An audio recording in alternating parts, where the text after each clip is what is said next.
Border पर तनातनी और हिंद महासागर के क्षेत्र में चीन की बढ़ती दखलंदाजी के बीच समुद्र में भारतीय नौसेना अपनी ताकत बढ़ाने जा रही है। समुद्र का बादशाह कहे जाने वाला आईएनएस विक्रांत नेवी का हिस्सा बनने जा रहा है। आईएनएस विक्रांत देश का पहला स्वदेशी विमान वाहक पोत है। इसे 2 सितंबर को औपचारिक तौर पर भारतीय नौसेना में शामिल किया जाएगा। इसके बाद दुश्मन देश चीन और पाकिस्तान को भारत से पंगा लेने से पहले 100 बार सोचना होगा। प्रधानमंत्री नरेंद्र मोदी खुद आईएनएस विक्रांत नेवी को सौंपने वाले हैं। पिछले 21 अगस्त से पहले इस विमान वाहक पोत के कई सफल ट्रायल समुद्र में किए जा चुके हैं। नौसेना द्वारा कमान संभालने के बाद इसका एविएशन ट्रायल किया जाएगा। मौजूदा वक्त की बात करें तो भारतीय नौसेना के पास सिर्फ एक ही एयरक्राफ्ट आईएनएस विक्रमादित्य है, जो रशियन प्लेटफॉर्म पर बनाया गया। मगर आईएनएस विक्रांत भारत में निर्मित सबसे बड़ा युद्धपोत है। इसका नाम पहले वाले युद्धपोत के नाम पर रखा गया है, जिसने बांग्लादेश की आज़ादी के लिए साल 1971 में पाकिस्तान के खिलाफ अहम भूमिका निभाई थी। नेवी का कहना है इसका सेना में शामिल किया जाना और पुनर्जन्म होना 1971 के युद्ध में बहादुर सैनिकों के बलिदानों को हमारी विनम्र श्रद्धांजलि है। गौरतलब है कि आईएनएस को बनाने में पिछले 1 दशक से भी ज्यादा का वक्त लगा। साल 2009 में इस जहाज की कील रखी गई, यानी इसका निर्माण कार्य शुरू किया गया था। साल 2011 से युद्धपोत ड्राई डॉक से बाहर आया और करीब 2 साल की कड़ी मेहनत के बाद इसका ढांचा बनकर तैयार हुआ।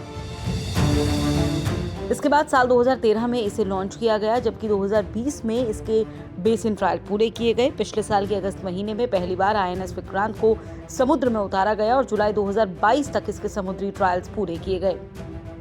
आईएनएस विक्रांत को सेना में शामिल किए जाने की जरूरत इसलिए भी महसूस हुई क्योंकि साल 1999 में पाकिस्तान से कारगिल युद्ध के बाद भारत को लगा कि नौसेना को और ताकतवर बनाना होगा। साल 2002 में तत्कालीन प्रधानमंत्री अटल बिहारी वाजपेयी की नेतृत्व वाली कैबिनेट में युद्धपोत के निर्माण को मंजूरी दी गई। फिर 7 साल बाद 2009 में जहाज के निर्माण की कील रखी गई। आईएनएस विक्रांत की लंबाई 262 मीटर है और पोत का वजन करीब 45,000 टन है। इस पोत की ऊंचाई करीब 59 मीटर यानी 15 मंजिल इमारत के बराबर है।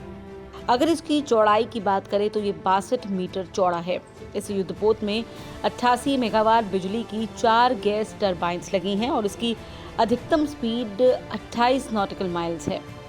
आईएनएस विक्रांत को खास तरीके से डिजाइन किया गया है ताकि कम एरिया में एयरक्राफ्ट के टेक ऑफ और लैंडिंग की जा सके। इस युद्धपोत में आगे का हिस्सा ज्यादा उठा हुआ है, जिसे STOBAR यानी short take off but on state landing design कहते हैं। और इसका फायदा यह है कि एयरक्राफ्ट कम जगह में आसानी से टेक ऑफ और लैंड कर लेता है। सुरक्षा के खास इंतजाम किए गए हैं ताकि दुश्मनों का सामना किया जा सके। आईएनएस विक्रांत में 32 मीडियम रेंज की सरफेस टू एयर मिसाइल होंगी। ये AK-630 रोटरी कैनन से लैस होगा।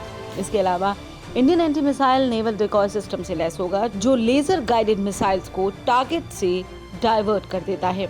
यानी भारतीय नौसेना को समुद्र में मात देना अब लगभग नामुमकिन ही माना जाएगा।